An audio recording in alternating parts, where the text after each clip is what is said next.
Hi, I'm Jeff Gonzalez, president of Trident Concepts, and today I'm here with Brownell's Daily Defense to talk to you about rifle ballistics out of an M4 AR-15 platform, of internal, external, and terminal performance of the projectile. So the first thing we want to talk about, as the bullet leaves the barrel, gravity is immediately affecting it, so it's always pulling it down to the ground. And we adjust through various means and methods to get the bullet to hit the target at whatever distance we're shooting at. So one of the things that I like to start off with is an understanding of external ballistics. So once the bullet leaves the barrel, it immediately travels. Now, if we did nothing to alter the aim point, the bullet would go out and eventually gravity would take over and pull it straight down to the ground. However, because we like to use these rifle systems at extended ranges, we have to, in a sense, create a little bit of lift to lob the bullet to the target. And that's where external ballistics really comes in.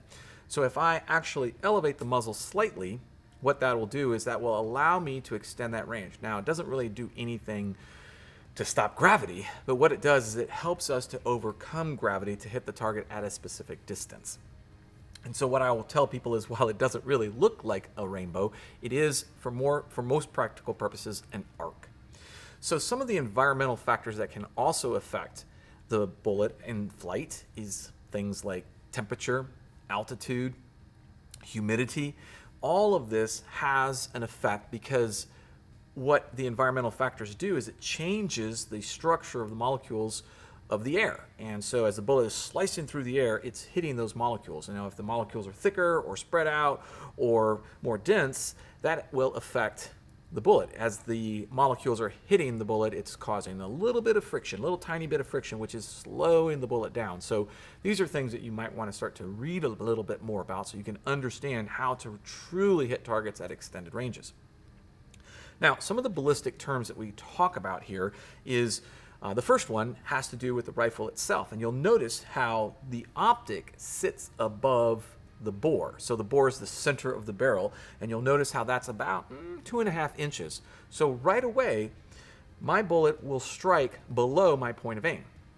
And so what I have to do is, at certain distances, I have to be aware of that. So if I'm shooting at closer ranges, say 15 yards and in, I need to know that if I'm aiming at an X-ring, that my bullet is probably going to hit low. And so as I shoot this more and more, I start to become more aware of that. What will happen is, at a certain point, that bullet will cross my sight line. As it crosses my sight line, it's now, basically for all practical purposes, zeroed. And once it does, it's going to continue to climb. So that first intersection between the bullet's flight path and my sight line is called the initial intersection. As it continues to climb, it's going to reach the highest point that it can go, and that's the maximum ordinate. That height is sometimes important because, generally speaking, I want to keep it relatively small. Once it starts to turn back down to Earth, it's going to eventually pass my sight line a second time in what we like to call terminal intersection. And that's going to be the farthest zero range that you'll have. Then after that, it's just going to continue to fall until it eventually hits the Earth.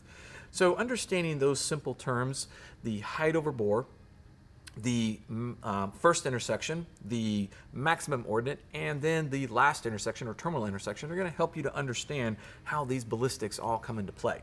Now, once the bullet strikes the target, that's what we call terminal ballistics.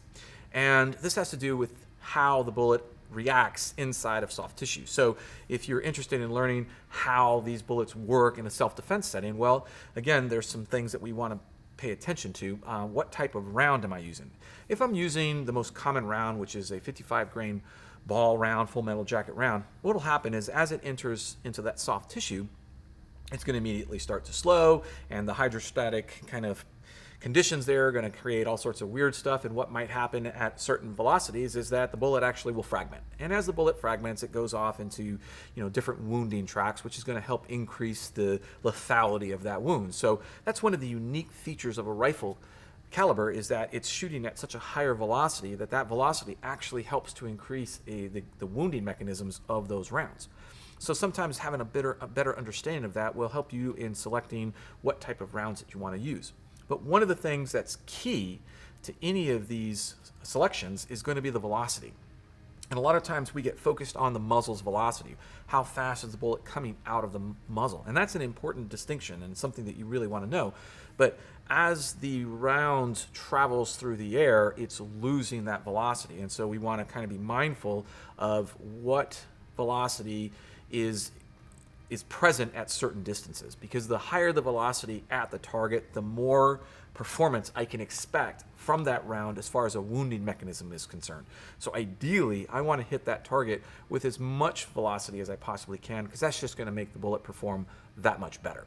All right, so this is just a down and dirty to kind of help introduce you to some of the terms and understandings and philosophies behind rifle ballistics. If you have any questions or comments, please feel free to post them down below. Until then, I'm Jeff Gonzalez. Take care and stay safe.